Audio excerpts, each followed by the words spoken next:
मित्रों, एक समय की बात है, प्राचीन काल में मेघमकरर नाम की अत्यंत शोभायमान नगरी थी। उस नगरी में सुनंद नाम का एक अत्यंत विद्वान ब्राह्मण रहता था। वह ब्राह्मण ब्रह्मचार्य व्रत का पालन करने वाला, अहंकार से रहित, वेद शास्त्रों में प्रवीण, जितेंद्रिय तथा भगवान श्री कृष्ण का शरणागत था। वह नित्य भगवान श्री कृष्ण की पूजा आराधना किया करता था। फिर एक दिन उस ब्राह्मण ने गोदावरी नदी पर स्थित सभी तीर्थों की यात्रा करने का निश्चय किया और वह कुछ साथियों के साथ तीर्थ यात्रा पर निकल गया। वह गोदावरी नदी के किनारे पर स्थित विरज तीर्थ, तारा तीर्थ, कपिला संगम, अष्ट तीर्थ तथा अंबिकापुरी आदि तीर्थों का दर्शन करते हुए वह विवाह मंडप नाम के नगर में पहुंच गया। उस नगर में पहुंचने पर वह उस नगर के प्रत्येक घर में जाकर ठहरने के लिए स्थान मांगने लगा। वह प्रत्येक घर पर जाता और लोगों से एक रात ठहरने के लिए थोड़ी सी जगह मांगता, किंतु उस नगर में रहने वाले किसी भी व्यक्ति ने उस विद्वान ब्राह्मण को ठहरने के लिए स्थान नहीं दिया, जिस कारण से वह बहुत उदास हो गया। फिर वह सुनंद गांव के मुखिया के पास गया और उससे एक रात्रि तक ठहरने के लिए जगह मांगने लगा। तो उस गांव के मुखिया ने बड़ी ही चालाकी से उस ब्राह्मण को एक धर्मशाला दिखा दी और कहा, हे ब्राह्मण देवता, आप और आपके साथी उस धर्मशाला में रुक सकते हैं। मुखिया की बात सुनकर सुनंद को बड़ी प्रसन्नता हुई। वह अपने साथियों के साथ उस धर्मशाला के पास गया तो देखा उस धर्मशाला में कोई नहीं है। वह धर्मशाला वीरान पड़ी है, एक पक्षी भी उस स्थान पर दिखाई नहीं पड़ रहा था। ब्राह्मण ने सोचा, यह जगह तो बहुत ही वीरान है, ना कोई मनुष्य है, ना कोई पशु है और ना कोई पक्षी। अवश्य यह जगह श्रापित होगी। इस जगह पर जरूर कोई बुरी शक्ति का वास है। इतना सोचते हुए वह भगवान का नाम लेते हुए उस धर्मशाला में रहने के लिए चला गया। ब्राह्मण और उसके सभी साथी उस धर्मशाला में रात्रि के लिए सो गए। फिर दूसरे दिन जब वह सुनंद ब्राह्मण उठा तो वहां का दृश्य देखकर उसे बड़ा आश्चर्य हुआ। उसके सभी साथी गायब थे, कहीं पर भी कोई नजर नहीं आ रहा था। उस सुनंद ने चारों ओर देखा, लेकिन उसे कोई भी नजर नहीं आया। उसने आवाज भी लगाई, लेकिन किसी ने कोई जवाब नहीं दिया, जिससे सुनंद बहुत दुखी हो गया। वह सोचने लगा, मेरे साथी अचानक कहां गायब हो गए, कहीं उनके साथ कोई अशुभ घटना तो नहीं घटी। फिर वह सुनंद ब्राह्मण अपने साथियों को खोजने के लिए नगर में चला गया तो रास्ते में उसे वह गांव का मुखिया मिला। जैसे ही मुखिया ने उस सुनंद ब्राह्मण को जीवित देखा तो मुखिया को बड़ा आश्चर्य हुआ और वह मुखिया उस सुनंद के पास आकर बोलने लगा, हे ब्राह्मण देवता, आप अवश्य कोई महात्मा दिखाई पड़ रहे हो। आप मनुष्यों में सर्वश्रेष्ठ कोई पवित्र आत्मा हो। वह ब्राह्मण अकेला ही उस धर्मशाला से जीवित बाहर आया था, जिस कारण से मुखिया को लगा यह अवश्य कोई महान व्यक्ति है। इसके पास अवश्य कोई विद्या या फिर कोई महामंत्र है, जिसका जाप करने से यह ब्राह्मण जीवित बाहर आया है। फिर मुखिया ने उस ब्राह्मण से प्रार्थना की और उसे अपने गांव में ठहरने के लिए मनाने लगा। हे ब्राह्मण देवता, जब तक आपके साथी नहीं मिल जाते आप हमारे साथ ही रुकिए, मैं आपकी सेवा करूंगा। ऐसा कहकर उस मुखिया ने उस ब्राह्मण को अपने घर में स्थान दिया और उसकी बड़ी सेवा करने लगा। फिर कुछ दिन बीतने के बाद वह मुखिया उस ब्राह्मण के पास रोता हुआ आ गया और कहने लगा, हे ब्राह्मण देवता, रक्षा करो, कल रात में एक राक्षस ने मेरे पुत्र को चबा लिया है। मेरा पुत्र बड़ा ही गुणवान और भक्तिमार्ग चलने वाला था। राक्षस ने तुम्हारे पुत्र का भक्षण किया है। तुम मुझे बताओ वह राक्षस कहाँ रहता है, मैं अवश्य तुम्हारी सहायता करने का प्रयास करूंगा। वह मुखिया कहने लगा, हे ब्राह्मण देवता, इस नगर के पास जंगल में एक बड़ा भयंकर नरभक्षी राक्षस रहता है। वह रोज रात को आकर इस नगर के मनुष्यों को खा लिया करता था।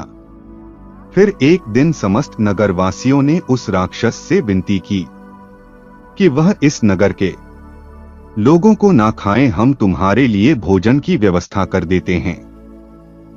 जो भी लोग बाहर से इस गांव में रुकने के लिए आते हैं, उन्हें हम उस धर्मशाला में रुकने को कहेंगे और तुम उन लोगों को खा लेना। उस राक्षस ने हम नगरवासियों की बात मान ली और जो भी रात को उस धर्मशाला में रुकता है तो वह राक्षस उन्हें खा लेता है। हमने अपने नगरवासियों की जान बचाने के लिए ही ऐसा किया। फिर हे ब्राह्मण देवता, आप अपने साथियों के साथ इस नगर में पधारे और हमने आपको उस धर्मशाला में रुकने के लिए कहा ताकि वह राक्षस आपका और आपके साथियों का भक्षण कर सके, किंतु उस राक्षस ने आपको छोड़कर आपके सभी साथियों को खा लिया। कृपया आप मुझे क्षमा करें। मैंने नगरवासियों के प्राण बचाने के लिए ही ऐसा किया, किंतु उस दिन उस राक्षस ने आपको छोड़कर सभी को खा लिया। तभी मैंने जान लिया कि आप कोई सिद्ध पुरुष है, कोई महात्मा है। वह मुखिया आगे कहता है, हे ब्राह्मण देवता, कल रात को मेरे पुत्र का एक मित्र आया था, किंतु मैंने उसे पहचाना नहीं और उसे भी ठहरने के लिए उस धर्मशाला में भेज दिया। फिर जब मेरे पुत्र को पता चला कि उसका मित्र धर्मशाला में रुकने के लिए गया है, तो वह भी उससे मिलने के लिए चला गया और रात को उस राक्षस ने मेरे पुत्र को भी खा लिया। फिर वह ब्राह्मण कहता है, हे भाई, वह राक्षस कहां पर रहता है? तुम मुझे उसके पास लेकर चलो, मैं उस राक्षस से कहकर तुम्हारे पुत्र को लौटाने के लिए कहता हूं।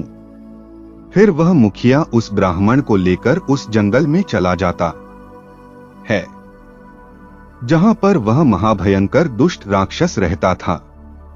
उस राक्षस के पास जाने पर वह मुखिया रोता हुआ उस राक्षस से कहने लगता है, हे दुष्ट राक्षस, तूने मेरे पुत्र को क्यों खा लिया? मेरे पुत्र को अब वापस लौटा दो। वह राक्षस कहने लगा, हे मनुष्य, तुम्हारा पुत्र भी उस धर्मशाला में था, इसी कारण से वह भी अन्य लोगों के साथ मेरा ग्रास बन गया। मैंने अनजाने में ही तुम्हारे पुत्र का भक्षण कर लिया है। अब तुम्हारा पुत्र मेरे पेट में है, मैं उसे तुम्हें वापस नहीं लौटा सकता। अब तुम अपने पुत्र की मुक्ति के लिए उपाय करो। फिर वह मुखिया कहता है, हे राक्षस, अब तुम ही बताओ, मैं अपने पुत्र की मुक्ति के लिए क्या उपाय करूं? उसका मृत शरीर भी मेरे पास नहीं है, तुमने उसे चबा लिया है। मैं अपने पुत्र के शरीर को कैसे प्राप्त करूं? फिर वह राक्षस कहने लगता है, इसके लिए मैं तुम्हें उपाय बताता हूं। इस नगर में एक ब्राह्मण देवता आए हैं।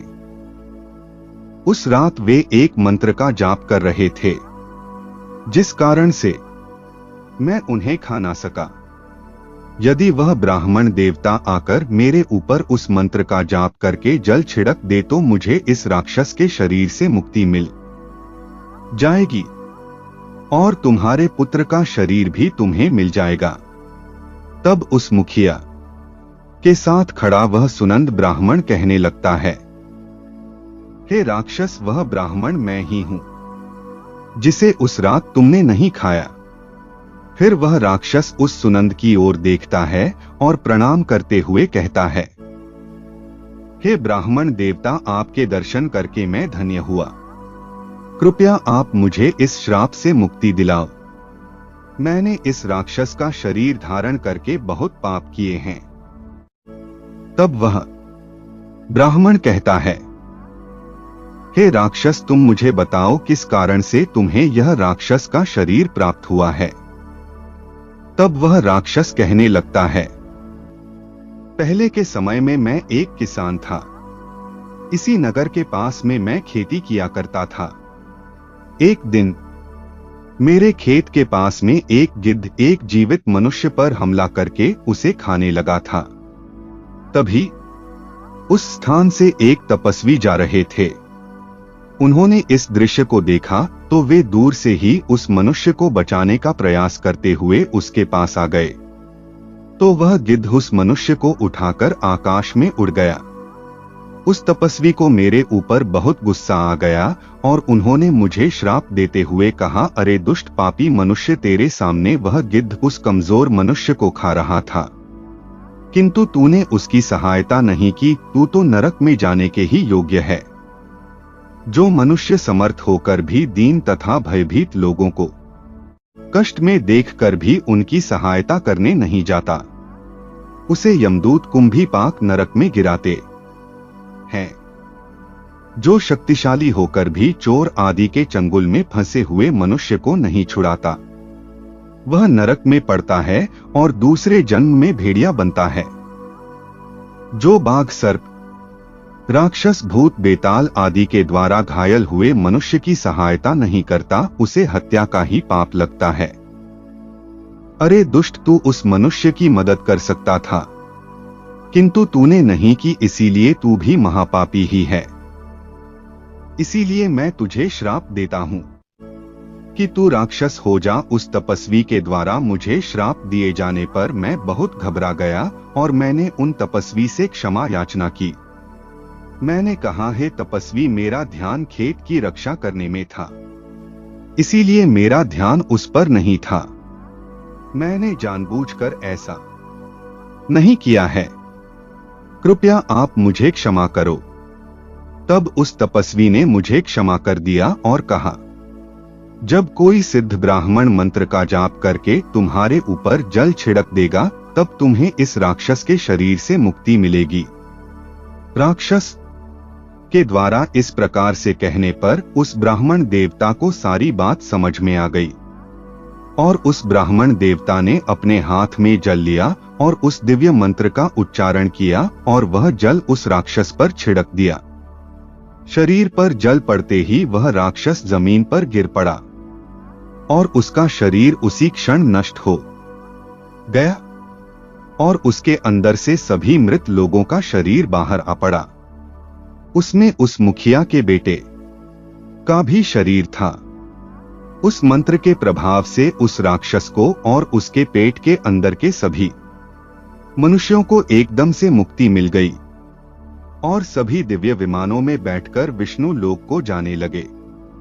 फिर उस मुखिया ने अपने पुत्र को अंतिम विदाई दी और उस ब्राह्मण की ओर देखते हुए उसे प्रणाम करके कहने लगा, हे ब्राह्मण देवता, कृपया आप मुझे बताइए वह कौन सा मंत्र है जिसका आप रोज जाप करते हैं, जिसके प्रभाव से उस दुष्ट राक्षस को भी मुक्ति मिल गई।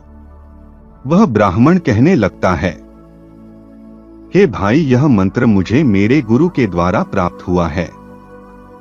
जो भी मनुष्य रोज रात को सोने से पहले इस मंत्र का उच्चारण करता है, उसे किसी चीज का भय नहीं रहता है, उसके सभी कष्ट समाप्त हो जाते हैं। भूत, प्रेत, राक्षस, चुड़ैल, पिशाच आदि बुरी शक्तियां पास नहीं आती हैं। वह मंत्र इस प्रकार है, हर हर मुकंदे मैं रोज रात को सोने से पहले इस मंत्र का उच्चारण करता हूं। इस मंत्र के उच्चारण से मन को शांति मिलती है, मन से हर प्रकार का भय नष्ट होता है, जीवन की सभी समस्याएं समाप्त हो जाती हैं। जो भी मनुष्य इस मंत्र का रोज रात को उच्चारण करता है, उसे सुख, समृद्धि और धन संपत्ति प्राप्त होती है। जो भी उसकी कामना हो वह पूर्ण हो जाती है। इस मंत्र को सुन लेने मात्र से ही मनुष्य के पाप नष्ट हो जाते हैं। इसका जाप करने से जन्म जन्मों के पाप नष्ट होते हैं। इस प्रकार से उस ब्राह्मण ने उस मुखिया को वह अत्यंत चमत्कारिक मंत्र बताया और फिर वह मुखिया नित्य उस मंत्र का जाप करने लगा। तो मित्रों, इस प्रकार से इस एक शक्तिशाली मंत्र के उच्चारण से उस ब्राह्मण को वह राक्षस भी खा ना सका। इस मंत्र के प्रभाव से उस राक्षस को भी मुक्ति मिल गई। आप भी रोज रात को सोने से पहले इस मंत्र का उच्चारण अवश्य करें। मित्रों, यदि जानकारी अच्छी लगी हो तो लाइक करें, कमेंट करें और चैनल को सब्सक्राइब करना ना भूलें। जय श्री राम। हर हर महादेव।